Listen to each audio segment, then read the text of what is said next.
Okay, we are ready. So welcome everybody for this webinar on organized crime and political parties. My name is Catalina Oria. I'm a program officer for conflict and security at International IDEA. This has been really a very interesting webinar series. We have had 3, and this is the 4th and final webinar. We have had the pleasure to have many distinguished panelists, and today we definitely have the cream of the crop in terms of the caliber of our panelists. So join me, please, in welcoming Diana Goff, research fellow at the Clingendael Institute's Conflict Research Unit, Cheick Modibo Diarra, former Prime Minister of Mali, and our very own board member at International IDEA, and last but not least, James Cockayne, head of the United Nations University New York office. This webinar is brought to you by International IDEA. We are an intergovernmental organization working to support democracy worldwide.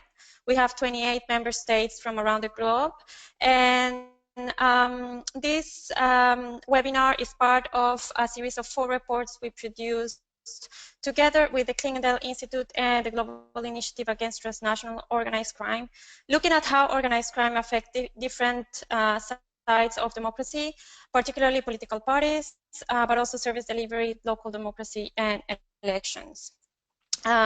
So for those of you who have attended these webinars before, you would know that if you're tweeting, please use the hashtag #ProtectingPolitics. And also, you're very much welcome to join us for the launch of these reports at International IDEA's headquarters in Stockholm on 29 November.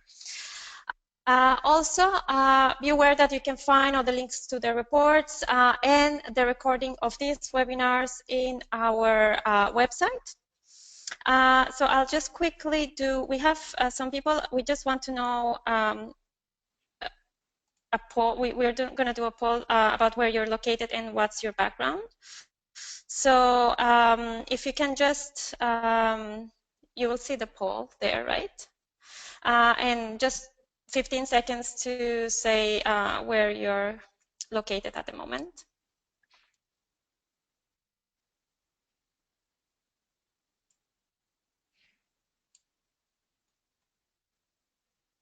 Okay. Okay, I'll close the poll. And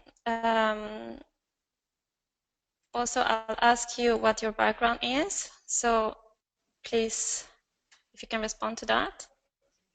Also 20 seconds.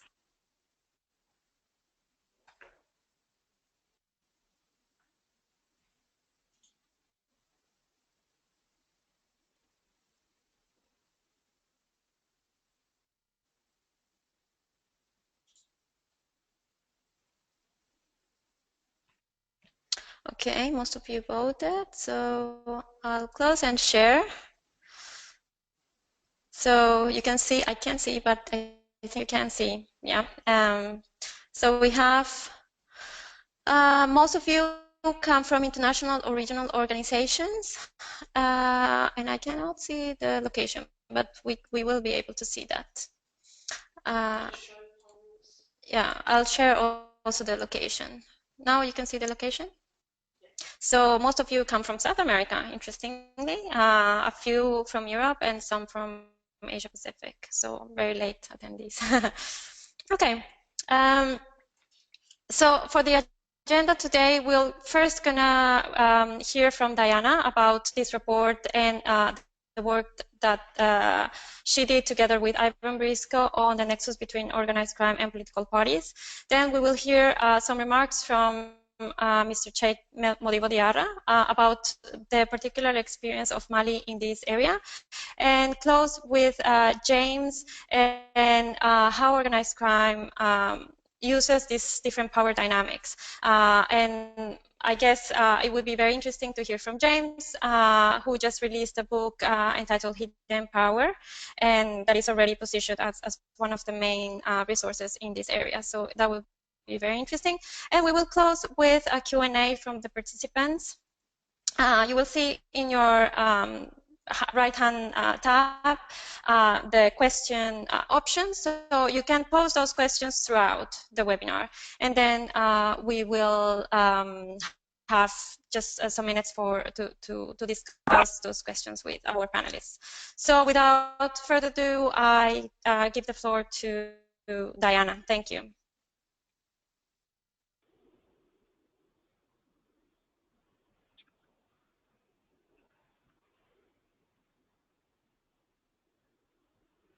Diana, we cannot hear you yet.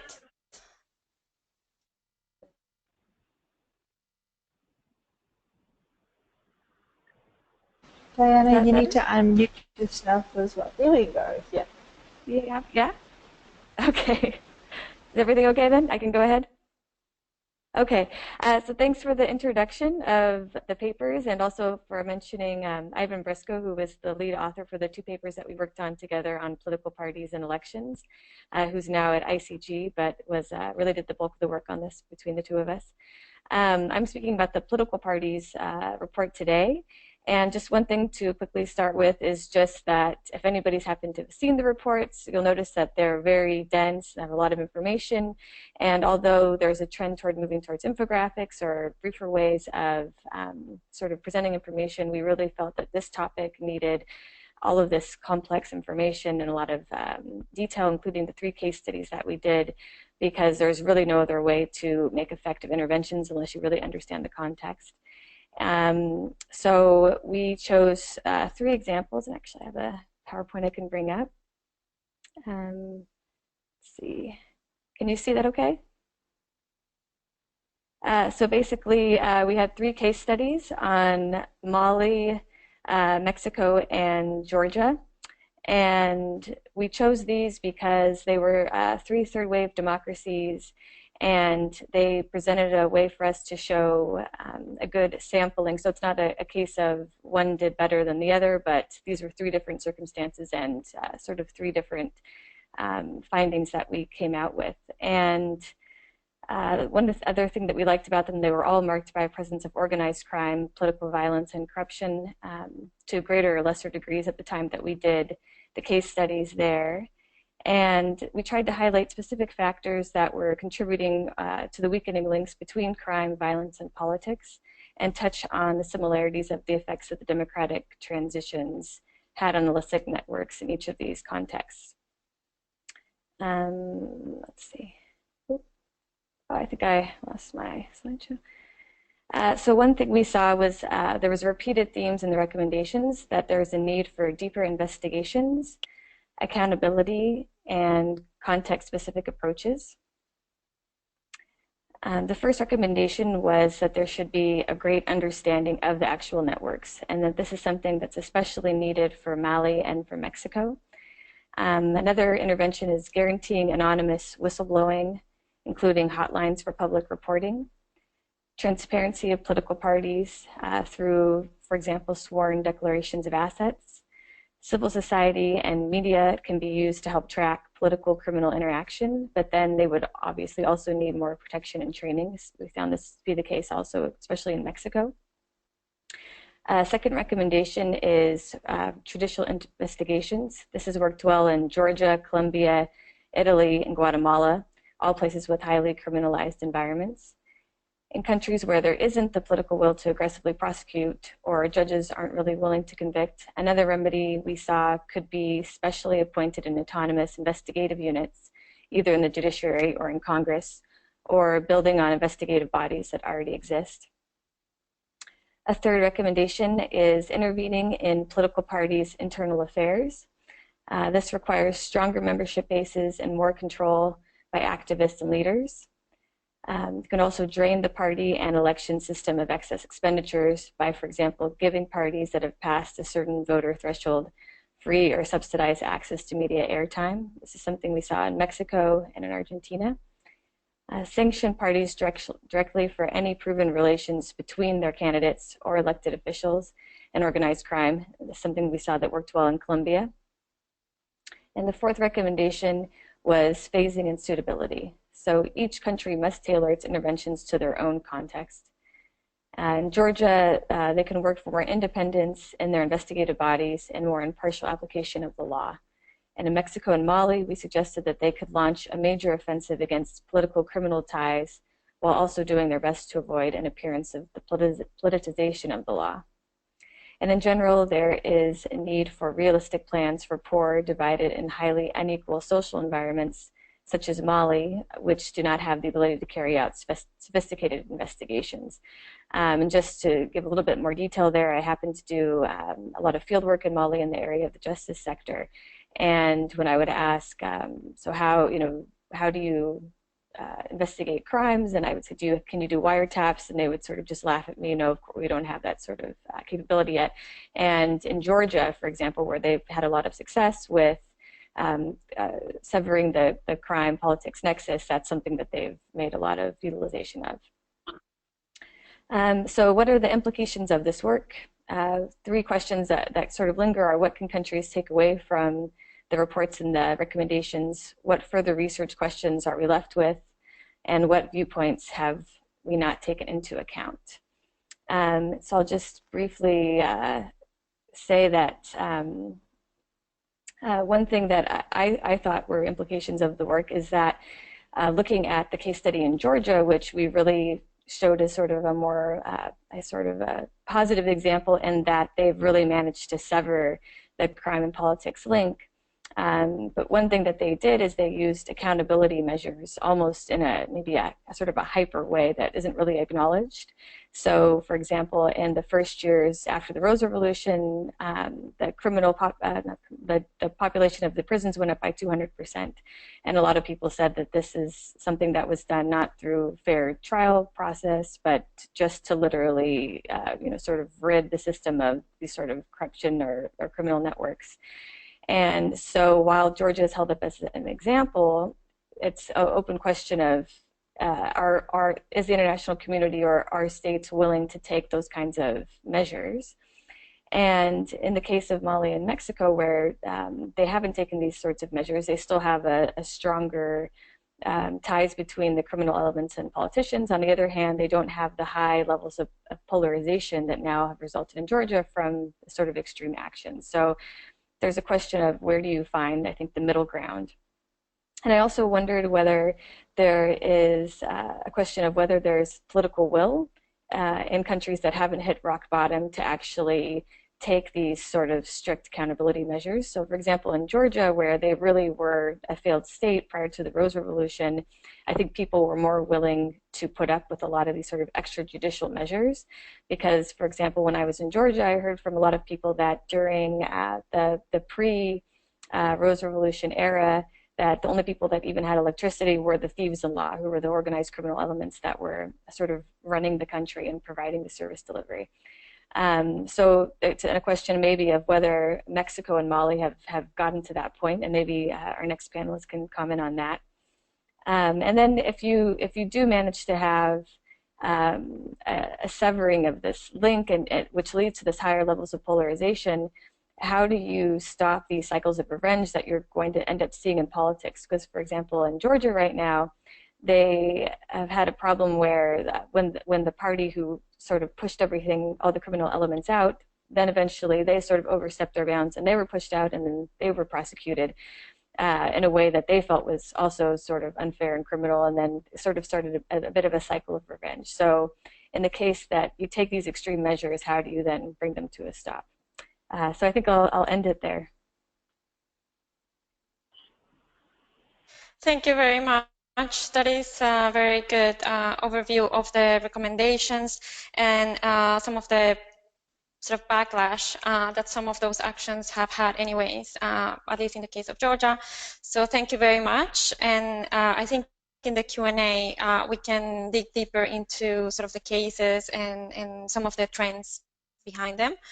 I'll anyways move forward to giving the floor to Mr. Cheick Modibo Diarra, and thank him very much. I know he's actually tuning in via phone from Mali, so it's quite a big effort, but it's very valuable that he's able to do so. So thank you very much, and yep, welcome. I do this with great pleasure, and thank you for having me.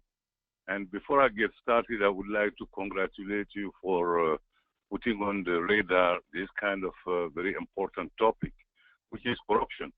And corruption to me, if you wish, is like termites that are under a tree. Before you know that the termites are in the tree looks good, and you keep watering it until one day it just collapses. And this is what happened to Mali. From 1992 all the way to 2012, March 2012 specifically, the whole world has applauded Mali as being a model of democracy.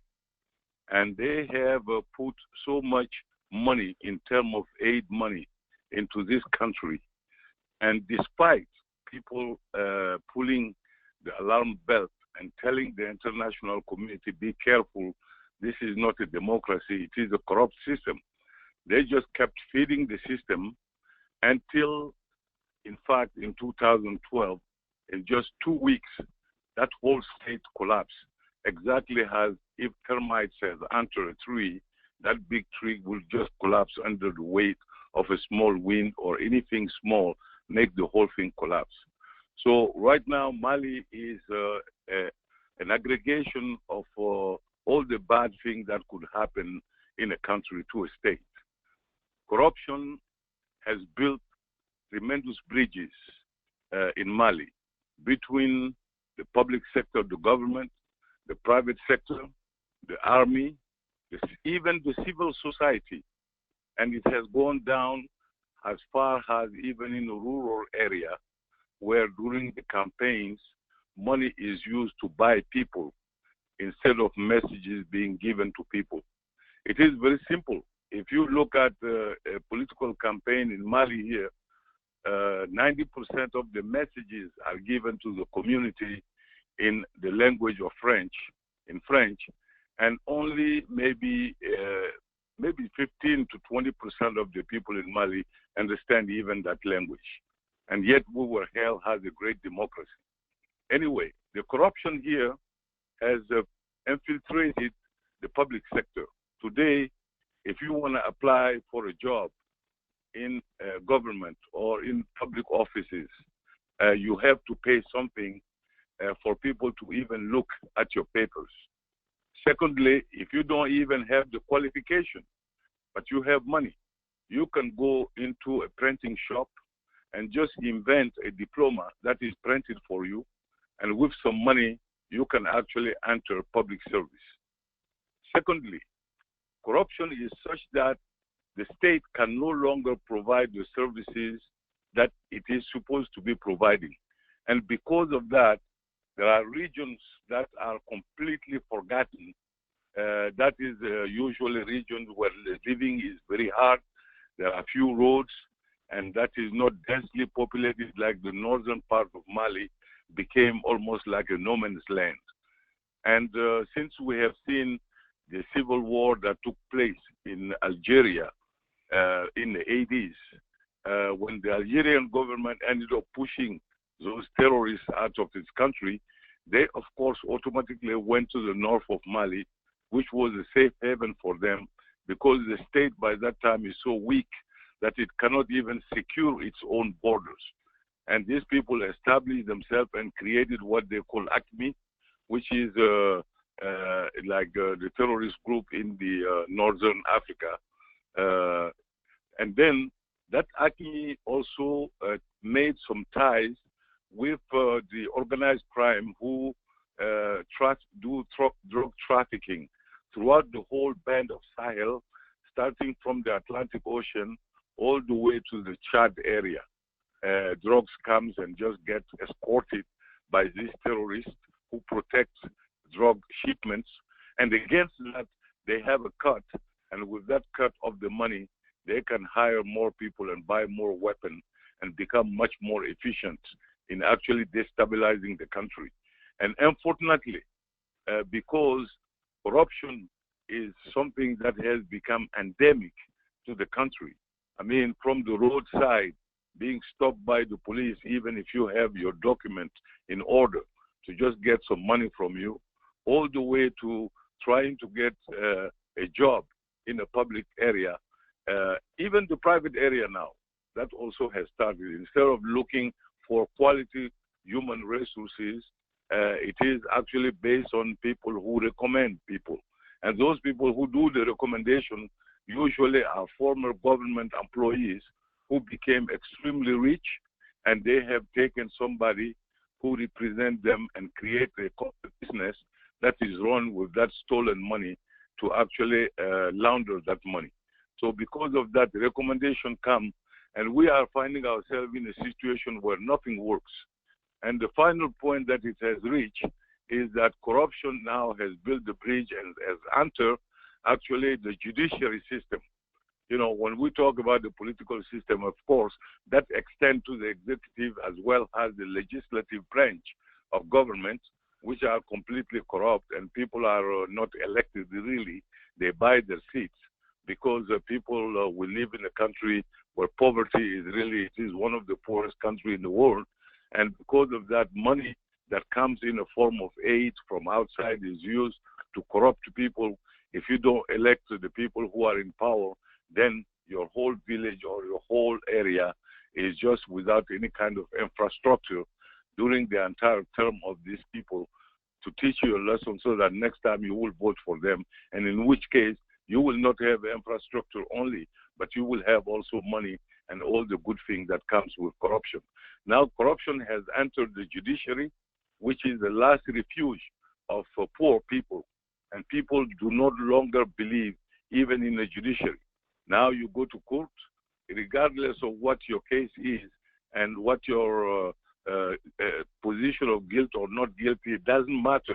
What matters is how much money you have to offer, and automatically the things will swing, the judge will swing into your favor. It has impacted even our security forces, because the state being so weak financially, so weakened by corruption, can no longer even buy the basic equipment for its army, its police, and its military to be able to protect people and protect its border. So that Mali, actually the state of Mali has collapsed in 2012, and this is when I was called in as an independent person who had created just a party, because I was so alarmed by the corruption level that I have created a political party that was maybe 1 year at a time to enter the election and try to see, if I don't win, at least what kind of messages I can spread around during that campaign. And when the corruption has reached a level where the whole country was being taken over by organized crime and terrorists that has taken safe haven in the north, the military finally, who was weakened by this same corruption, took its responsibility and overthrew the government. But the international community, not wanting any military into government, decided to take an interim period during which they appointed me as the prime minister with the full power of a president to try to stabilize the country and to organize the elections.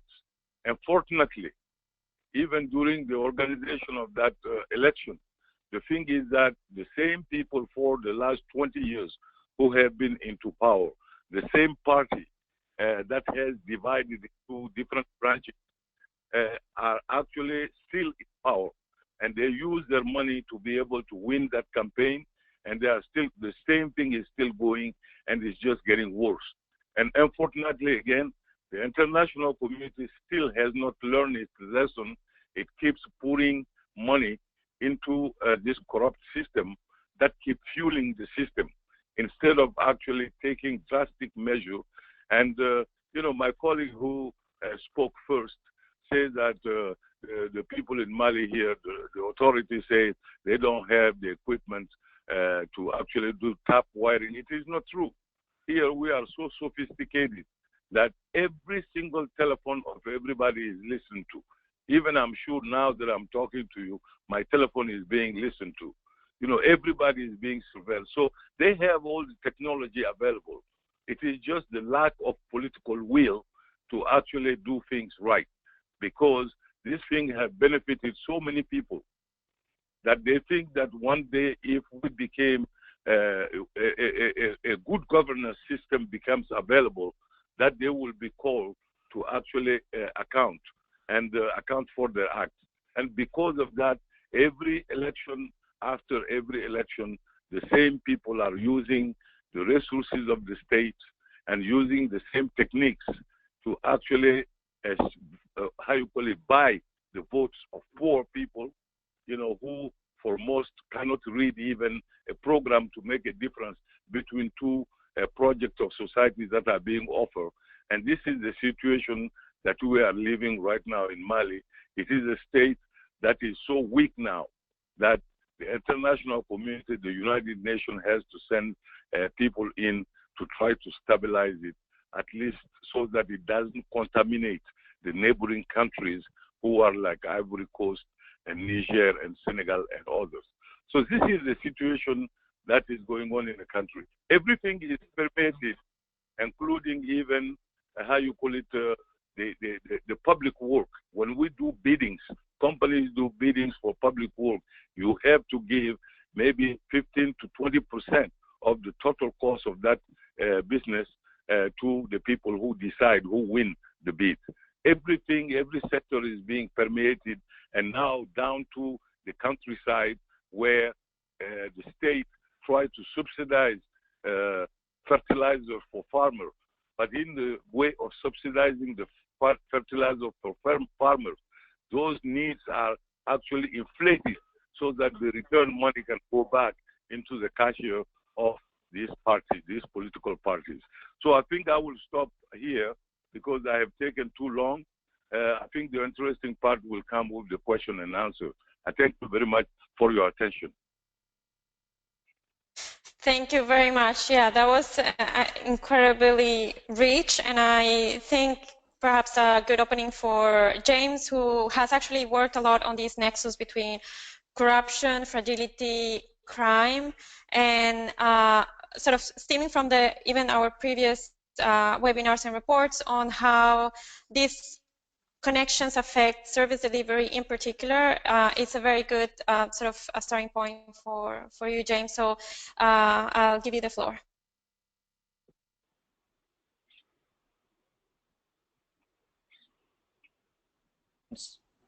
Thanks so much, Catalina, and congratulations to you and to Diana, and also to Helena for organizing this excellent series. Congratulations and thank you also to Cheick Diarra for that very rich presentation, which I'm sure sets us up very nicely for an excellent question and answer session. It's election day today here in New York, as you may have noticed. So we thought that it might be interesting for me to talk about the United States and what this issue of the relationship between organized crime and politics has to do with the United States. What I'm going to present to you now in a nutshell is actually one of the cases from my new book, which I'm going to shamelessly plug now, Hidden Power, The Strategic Logic of Organized Crime. It's just one of the chapters. It's a chapter that describes the development of the relationship between criminal and political power actually here in New York. Starting in about the 1850s and 60s, and then going through for almost 100 years, actually. We think that that's an interesting case for us to look at for several reasons. One is that historical data is actually, in some ways, more reliable in this field. It's despite the pioneering work of people like Catalina and Diana and Ivan Briscoe and several others, also the Global Initiative, it's of course very hard to research in this field. The data is hard to come by, it's not always reliable, whether you get it from the criminal side or from the government side. It can be quite unsafe to undertake this work, frankly. Historical cases, frankly, are easier to research, which is probably why I ended up looking at them. But we also get the benefit of seeing how criminal groups change their strategy over time in response to different interventions. So I want to begin today by talking about what New York was like 150 years ago. It was, at that time, in some ways, more like a fragile city in the developing world today.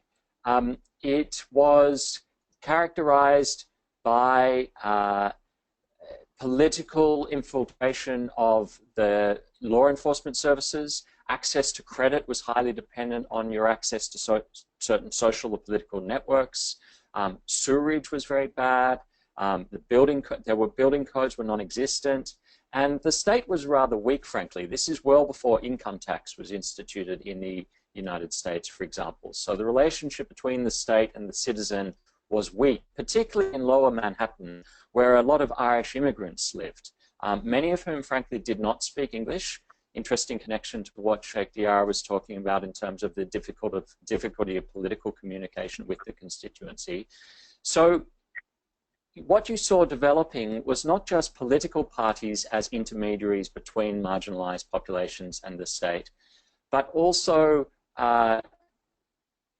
criminal organizations serving that intermediary role in a way that I think is beautifully described in the case studies in the report we're talking about today. In the early 1860s, during the Civil War in the United States, one leader in particular of an organization called the Tammany Society emerged as a major intermediary between the state and these marginalized Irish populations. And that's a politician that we know today as Boss Tweed, William Tweed. He emerged because of riots during, in 1863 by the Irish population in revolt against the institution of the draft by President Abraham Lincoln. The population was very unwilling to abide by the draft because there was in the draft legislation, conscription legislation, a loophole that allowed more wealthy people to buy their way out of the draft. So it was highly unequal draft arrangement. And Tweed emerged as a broker of a solution that used the resources of the Tammany Society, which was the local wing of the Democratic Party, to broker a solution that would work for everybody. And he used his ability to control violence on the street as a basis for building political power. The Tammany Society became essentially an intermediary between the state as a provider of municipal services and the informal economy in these marginalized populations in southern Manhattan. There was a corrupt exchange between the voters and the people seeking the vote.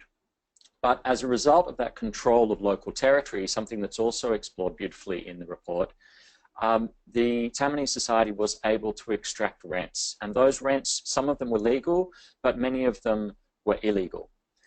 So over the next few years, Tweed used his control of this machine to embed himself as the central political node, not just in the governance of New York as a city, but in the governance of New York State. And we actually see the infiltration of organized crime into Albany, the state capital, and the direct auctioning of votes on a wide range of issues. We actually have the data for how much it cost to buy a vote in the state legislature on different issues.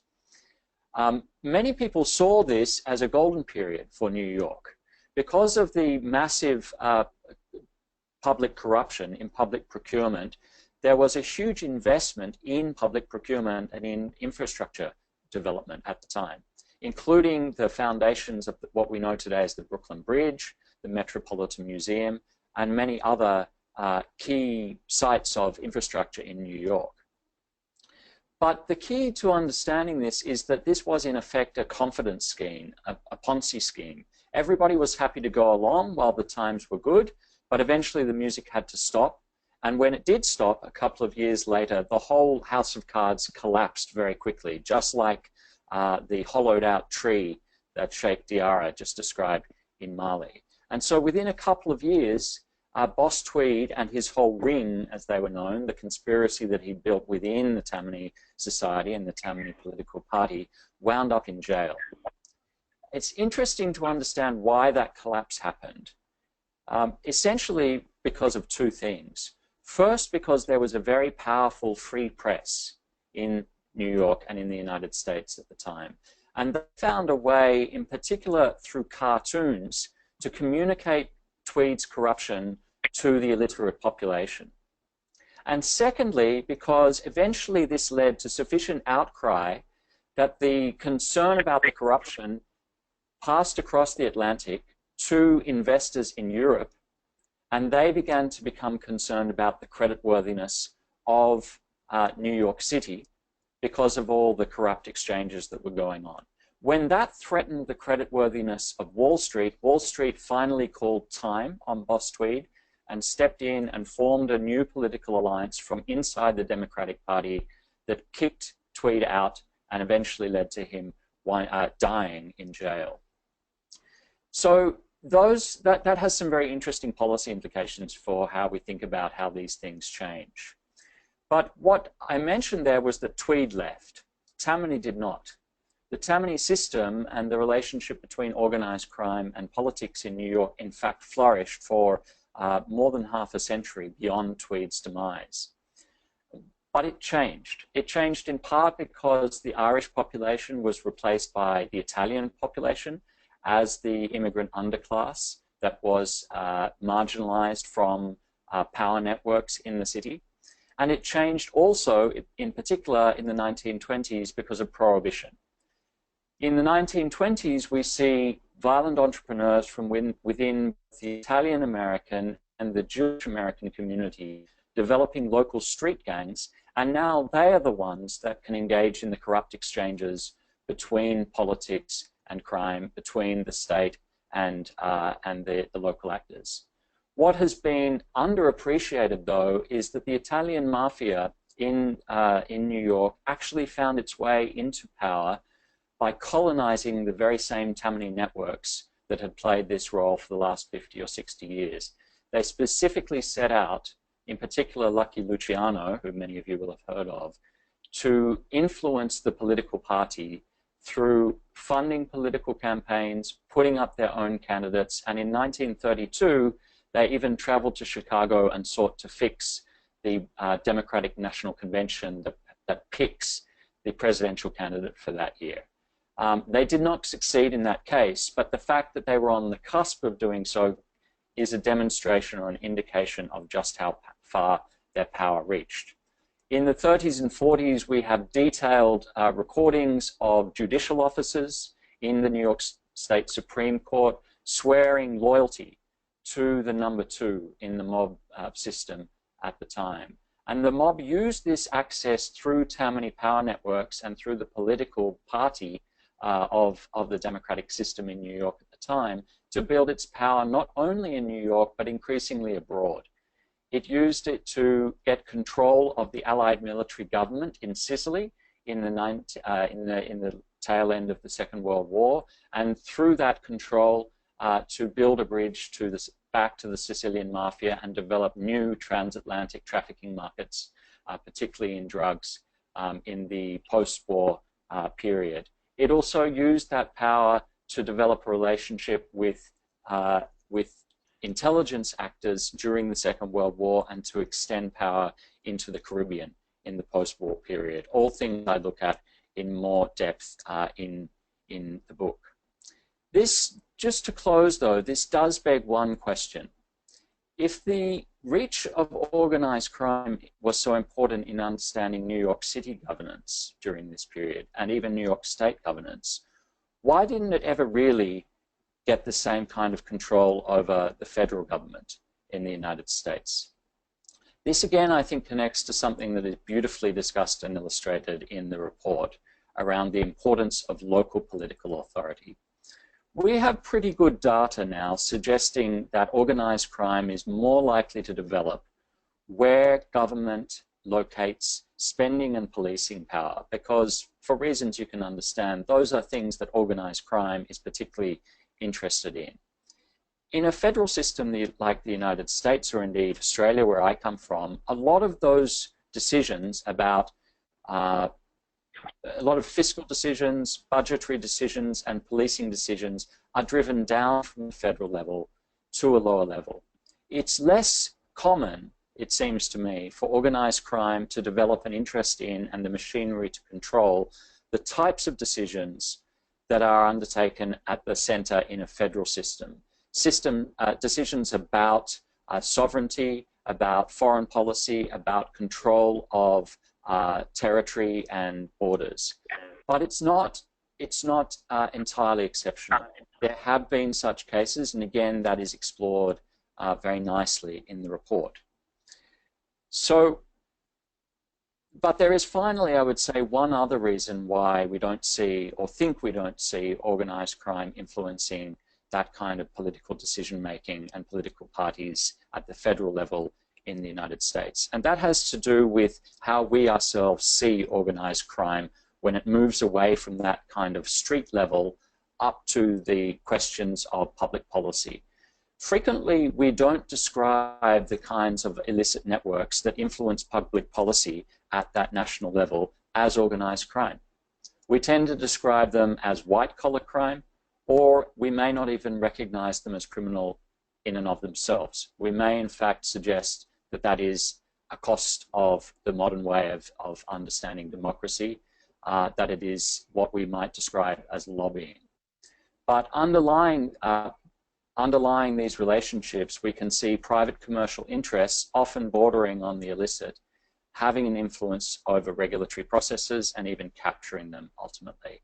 So I think there's some very important questions to ask ourselves about how we label different phenomena and where the lines between political activity, criminal activity, and even, frankly, law enforcement activity lie.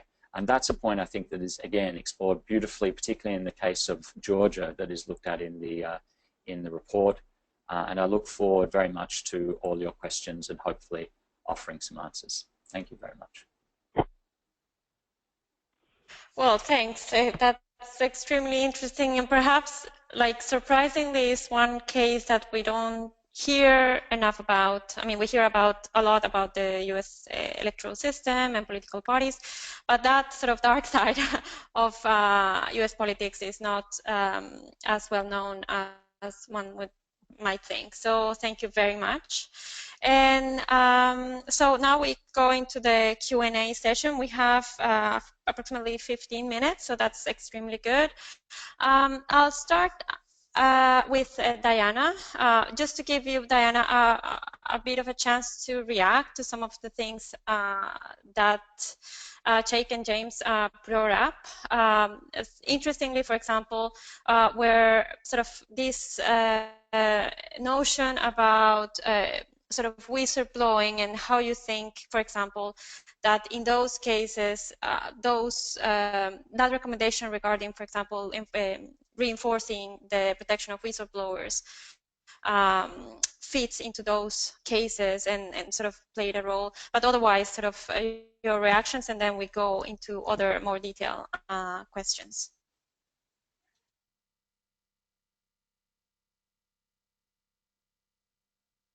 Now? Yes? Okay. Well, in terms of the whistleblowing, yeah, I mean, that's just a pernicious problem in any criminal justice system generally today, even. In the case of Georgia, one of the things that actually brought down the UNM, the party that was in power for so long after the Rose Revolution, was that there was a whistleblower who leaked videos from the prisons of massive amounts of torture, well, alleged anyway, according to some people it's alleged, and brutal scenes of sodomization, which James, you'll remember in New York there were cases of that as well, but we never saw the videos, and so to think that that would be something that would go on the television is quite something.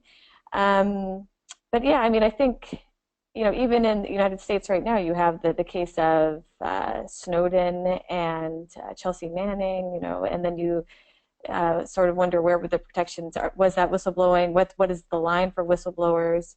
And in Mexico, where you have the cartels still so in power, that's always, human rights defenders are always in danger there.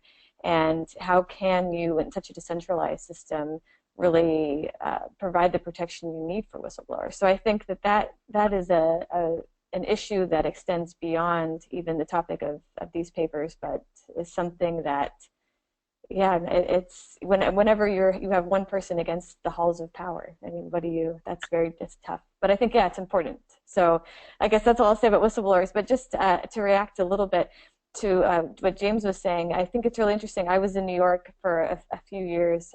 Well, I lived and worked there for 6 years. But something I noticed in the last 4 years, especially, is that the reform that's happening to the system, especially in New York State, in terms of who was it that was recently prosecuted at the federal level? Shelburne, the Speaker of the House, Sheldon. But so something that I was thinking about when I was doing these reports was that we had these 3 case studies, but I kept thinking, going back to New York, because I was like, oh, there's such a movement that's happening there. And I agree with you that one of the strong things about that movement is the media. And the media is really pushing forward that reform and breaking those links out for people to show them. And that was something that maybe Cheick can respond to, because that was something I was sort of missing in Mali. And that was a recommendation that I really would have there, is to really try to strengthen the independent media and the investigative journalism. And in a sense, that's also connected to whistleblowing. How do you also protect those people who are speaking out? So I don't want to take too much time. So. Yeah, thanks. And yeah, that if we still have Cheick, I would let him also respond to that, which was actually one of the questions I had.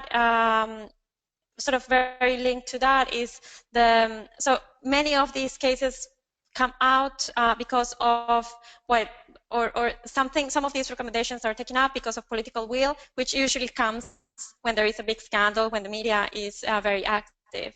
So I wonder, sort of these 2 aspects, what chances are there in Mali to strengthen the role of the media and investigative journalists in general, first? And then what appetite is there from political parties to improve, sort of basically take up some of the recommendations that Diana and Ivan brought up in terms of the reform to some of the internal party structures in some of these countries, so in this case particularly Mali. So if we still have him, I would want to hear his views on this. Yeah, I would like to say that I talked to you about how money from corruption is being laundered here in Mali. And another way of laundering that money actually is people creating news organizations. And in the last 3 or 4 years, we have seen an explosion of television stations here that are private TV stations that actually are used to actually mold the thinking of people and to just put out the news that actually the people in power want to hear. So whistleblowing here is very difficult because we are living in a country where the stool on which the state is sitting, that has the 4 legs of government leg, which is the executive leg, you have and legislative. I put them into a political leg. Then we have the judicial leg, and we have the economic leg and the civil society leg on the stool to be able to be stable. We have the political leg that measure like 1 meter, when actually the other legs are just maybe 20 centimeters. It is a system that cannot stand. And the political system has taken everything over, and including, I told you, the public work. The speaker who spoke after me was talking about organized gang that was playing the role of intermediary between the power and the society, the communities. Here, actually, that role is played by the entire administration, because if you are not accepting the corruption, you cannot even find a job in the administration to do anything. Otherwise, you will be marginalized and completely left aside. So I do not expect the press in Mali as it is today, unless if there are some people from outside who are not in the political arena, who came with their own fresh money and start a newsroom. And in that case, even the number of buyers of this newspaper are actually government buying them by bulk and making them available throughout the administration. So even if you do that, they can boycott your paper, and you won't be able to, it won't be sustainable.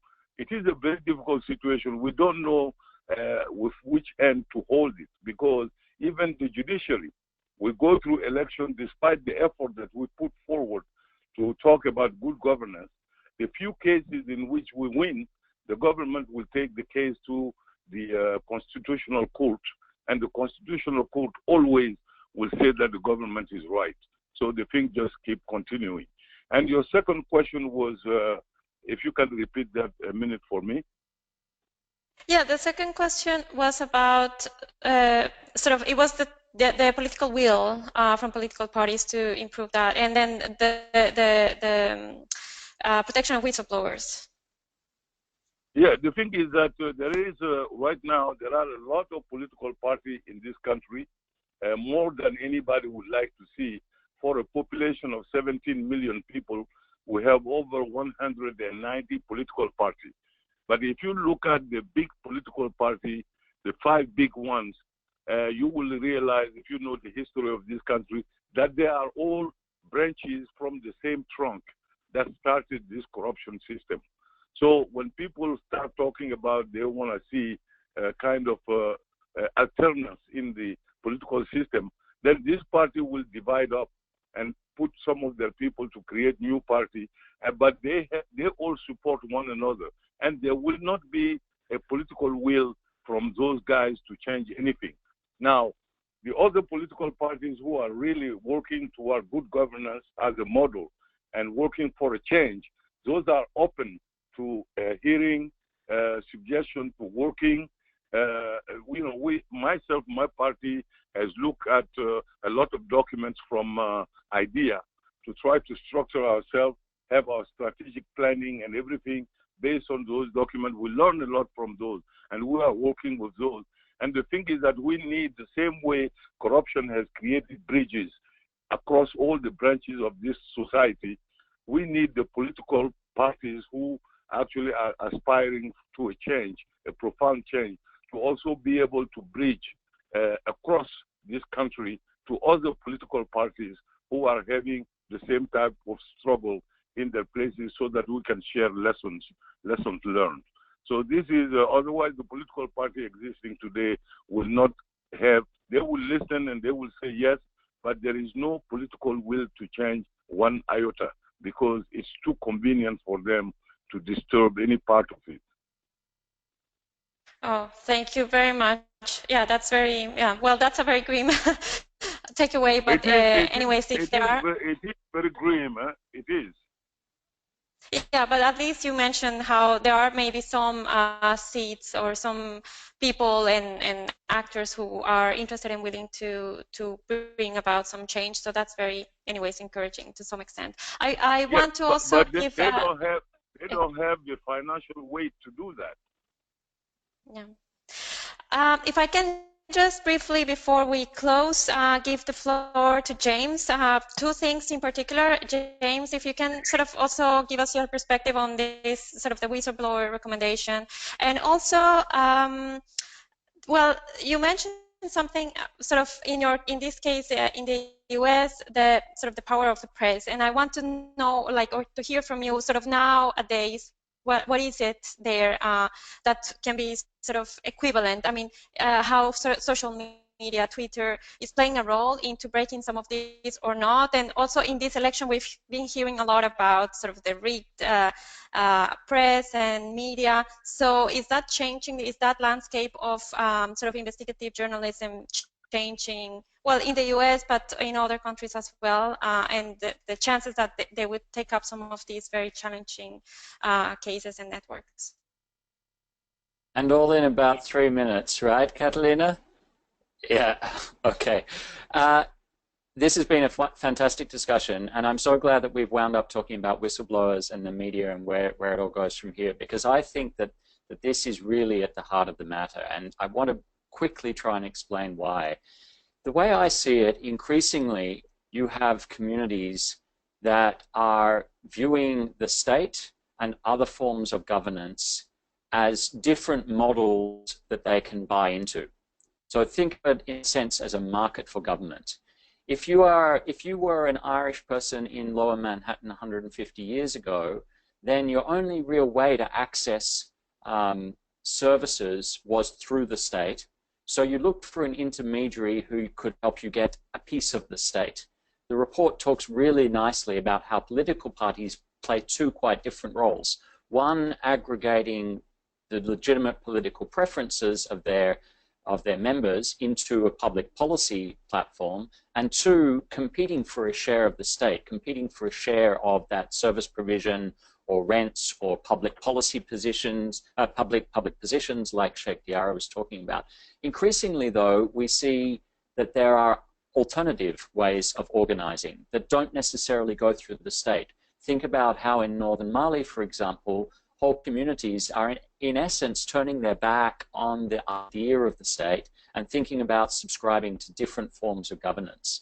So the media is essential in communicating with people everywhere, citizens, and making sure that they feel that they are citizens, that they have a stake in the state as a system of government that is responsible to them and that is accountable to them and that will meet their needs. Political parties are the way we do that without using violence. Organized crime can compete with political parties, but it can also collaborate with political parties to play that intermediary role. And that's what we're seeing increasingly. Now, why is the media important in that? Not only because, like whistleblowing, it can bring the realities to light, but also because it conveys norms and it creates a sense of identity. People respond to the media that they think speaks to the way that they want to be. And we see that increasingly, to come to your final question, Catalina. Social media has democratized access to information, which is a wonderful thing, but it is also increasingly leading to echo chambers. We know from watching the patterns of how people follow each other on social networks that you tend to consume media that reinforces your pre-existing views.